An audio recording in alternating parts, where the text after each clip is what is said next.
روز باش گهدارین رادیو آبویر فیلم وکیمه دیار کران دیده دسپیکا پروگرام خجیش خواه دیار کر میوانا مجیدری خطا تلفونی را برز روحان مصطفى هفسروکا زانینگاه رو جاوا دریا خطا تلفونی را بحثاوی گوهرینا که هاتیه چوی کرن که شخوا اکادمیا تندرستی بویا فاکولتی ده نوا زانینگاه رو جاوا ده می هرگلیان جه برز روحان مصطفى ور بگرن. روز باش روز باش سپاس دست بکی که تتولی پروگرام ما بو برز روحان وی بپرسم دست بکی چه سدن بو که اکادمیا تندرستی و کر فاکولته یک جه زانینگاه رو جاوا تمام سلاو ریش بو واجی و همو گهدارین بريز براستي يعني بريارك جنيفا هاتستاندن يعني وك ام زانن يعني اكاديميا تندرستي ابو دمك يعني حضروا حدا هات افاكن لسريكاني وك بشي همشيرتي يعني تمريض بله او شو بيستيا يعني امضان يعني روشكو رجاء والسوري الباكور ورجلاتي سوريا امجيان دتن روشك كشر ودوي روشي ده كسم بسبور دكتور واكاديميسيان ده در فالات جبو افاك ده برز روحان امی دوباره تکلیه بتر بکنش بردن کتی برین دوباره امی تکلیه خواه بتر گیره بدن خویای روشا انترنتی جی حبکی که امی دوباره بتر تکلیه بکن.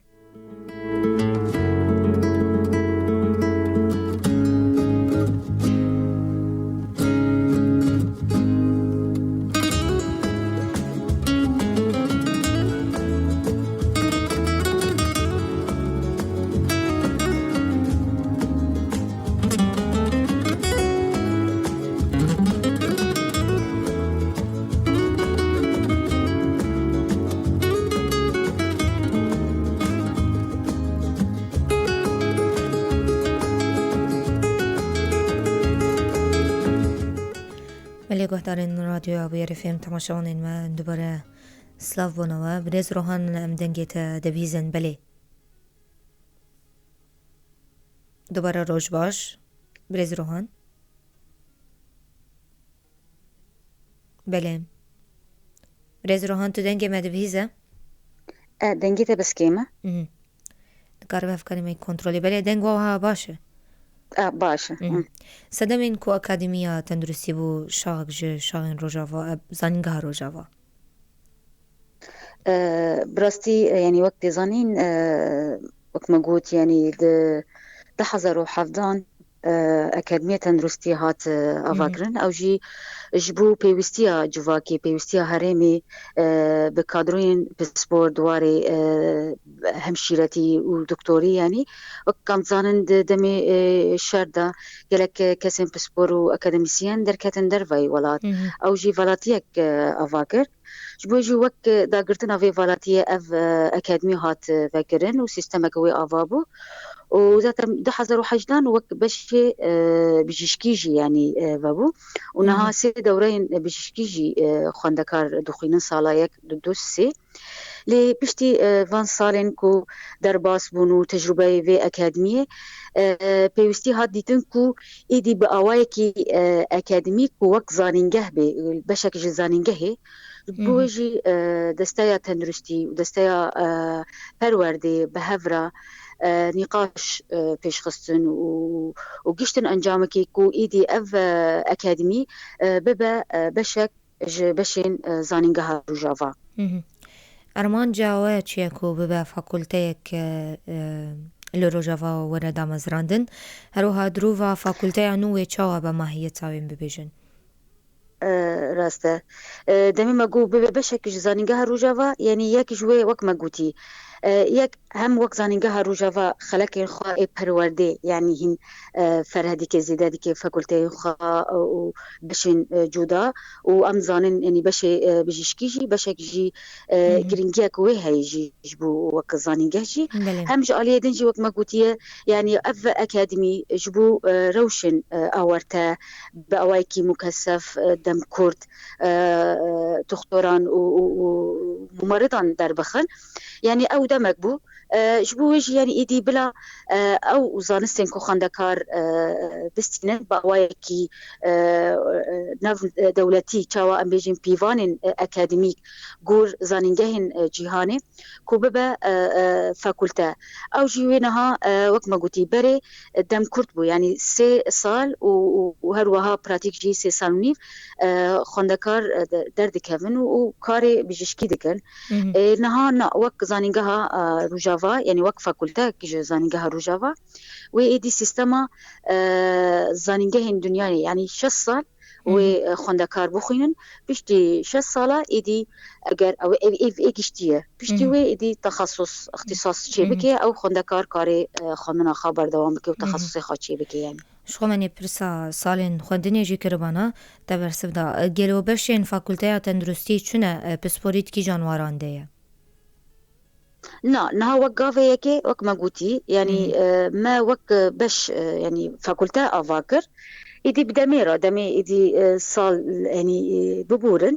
أم بخاد بينن بيوستي لجور درفات أم بشن نوفاكل ليه يعني وك نها قافة يكام بفاكولتا وإيدي الجور سيستما زانينجها روجافا فاكولتاوي ورا مشاندن بري أكاديمي كريداي دستيا تندرستي بو بريز روحانها بو يبشك جي زانينجها روجافا تا چرا دايوه دستيا تندرستي دسورداني لسيستما فاكولتاوي بكا راست انها جبركو بو وك فاكولتاك زانينجها روجافا امجي جهلا ريفابرني جريداي دستاي پروردينا يعني لدمي ان بين جريداي روجافا ودستاي پروردي نكو تيواتايكو ام ايدي تيكليان بدستا تندرسي قدكن يعني سيستما زانينجها روجافا جرينجي دي باشين براتيك جبوجي نتني اي بجشكي نها باشين دنجي جما امينا كان بيجن چاندني جما هيا اري زانينجها بشك زانينجها روجافا بدستا پرورديرو ام تيكلي يعني چيدكن لهروها دستا چاندني رجي ام تيكلي چيدكن افخوندا كارچاوا د باشين براتيك دا ستاجي خا ببينن هروها دمي پیش اگر درچون جي كار وي چاوا پیدا بكن اف تنسيق هيا عين تشت جبو فاكولتيا بجشكيجي يعني وسايا تيكلي ايدي ريفا برنو كاري فاكولتي بزانينجها روجافا تيجريدان للتنسيق دناف برا زانينجها روجافا ودستايا تندرستيجي هيا هم وقت ما قوتي دبشي بجشكي دا يعني ساعات براتيكي كلك هنا وخندكار هرن نخش خانيان كاريخا ين براتيكي بمشينه بوجي او تنسيق شي يعني شي دبي هيا ودمي بيش بو كاري نخش خانيان داغرت كرنا فان نخش خانيان بدكتوران او تنسيق وهر هبه يعني وكرنا فاكولتيك وكيا تندرسي ببجن دويكو مختبر آن مخبر جبو شاگرتان بي آماده کرن هروها لیکولینرژی جرا پیدا ببن امکان زانینگه هنه کوان تشتان پیدا بکن برز روحان يعني وقت دمي ام دبيجن نها بيا فاكولتا نتي وتيكو بري وك أكاديمي تو مخبري وان تنبي تشتي وان تنبي يعني براستي ملي أكاديميك دا قافن آفيتي بون أكاديمي يعني جالي مخبران وما مستيان لي وك زانينجاجي أو دكافي إيدي سر ملي ما أنفان مخبران إيدي فرهتر بكن يعني هل بتويكي ماسيها بروشيكو أمنها جيان دكن أم وقت تشتيكو أم دخازن زانينجاه جالي مخبران وهالي حمي برتقخانة وحمي تشتان أم بيجن السديسة تماما نا يعني روشيكو أم تدجيان دكن أم حميد زان روشي شارع روشي بيدا كرنا تشتان بزحمتي أم بيدا دكن لي أم ناف هولدان دان يعني أم تيكليان بدرفارة شي دكن هم ريفابريو خسر بمرا آلي كارن كو حمي درفتش بو ما دكن كو أم زانينجاج حر مليرا مليدا أم بيش بخن وهين فرحتر دكن يعني مکانیزمه فکرنی و هروها یا ماموستیان که درسان تیدا بدن هندک هرگلی هندن جه تماشوان و کهدارین مرا پار بکن براستي وقت ما قلت دمي ما قلت تيكلي وهبه هم من اف خالج بيركر يعني وقت ما ماموسين كود في بشي دوي درس بدن هل بتوي دكتور بن او دكتور جي ام تنسيق بكيرة تشيدكن بدسا تندرستيرا او تزانن دكتورين بشين جور بجور اختصاص جور بجور او بيشنيار دكن نوفان امجي بوارا تيكلي ديدنكو بمرأة لكاربن وابش بمشي هم دمي ما قلت يعني وك زانينجه إدي فاكولتة كش زانينجه هي ما قو قريداي سيستما زانينجه هي دمي ما قو قريداي زانينجه هارو جافا الحرملي وك سيستما زانينجه هارو جافا بي يعني يك جبو قرتنا خوندكاران يعني وك مفاضلة بله يعني صار خواندني بريكو دس بيبكي ام وك زانينجه هارو جافا مفاضلة خدر دخن لقور ويجي إدي كلية طبيجي ويتيكبه ناف مفاضلة قور شرط ومرجان أمي بلايان ديار بكن هروها أزمونك بري قرطنا خوندكاران جزاني جهرة أم أزمونك تشيدكن أو والسر فاكولتها بيجيشكيجي درباس بي هم جملة وك موجودي ساعات درسان يعني صالن خواندني موجود 6 صالن لي اف سيستم ويسر صالة يكي ودودي يجي بيكورة موجود خوندكارن صالة يكي ودودي الأكاديمية يجي هابون ليش بو صالة أساسيا روشك طيبة تجبركو 6 صال إيدي خواندن وقافك آفيتنا أما هن قهارتنان تيخن يعني أمي ماتريالنكو كيم مابون أمي زيادة بكن وصال بكن بينج وصالك جي براتيك يعني عيني دقيني 6 صال ديسا هروها جملة ريفا برني يعني سيستما زانينجا هارو جافا سيستما هفسروكاتية د فاكولتين هفسروكن ووك زانينجا هارو جافا ريفا بريا زانينجا هفسروكن ما أوقاف جو آفيت وهفسروكاتية فاكولتية دياركر بيشتوي أموك مجلسة فاكولتاجي آفادكن يعني عيني السيستم والفاكولتاجي تشيبي مجلسة فاكولتاجي هفسروكا فاكولتاجي ودستا ريفابرية فاكولتاجي وشوابب الأندامي كوردناسيوني زانينجه هيجي يعني عيني السيستم وصابي ملكيدن سيستما نرخاندني بله يعني تشاوا مخندكان خاب نرخينن وازموني تشيبكن او سيستم سر فاكولتيجي تي مشاندن نا سيستما ما ينرخاندي زانينجا هارو جافا يعني يك امدابونا خندكارن بلال سر هيا باش داربونا وان كولكتيفا وان يعني دكاري زانينجا هيدا او بلانا هروها بروجا او كويزن كوما مستدد وان او جي بلاسر هنا وكيلا كويجي ما لازم ذاكري نها أزمون النيفيسكي يعني ويدا أزمون النيفيسكي نيفي صالي ونيفي قناغي وداوية قناغي عيني السيستم ودا فاكولتايا بيشكيجي درباس ببي قالوا بسبور جو درفا ويدر صابدن أنتني وخوجيهيبن بريزروهن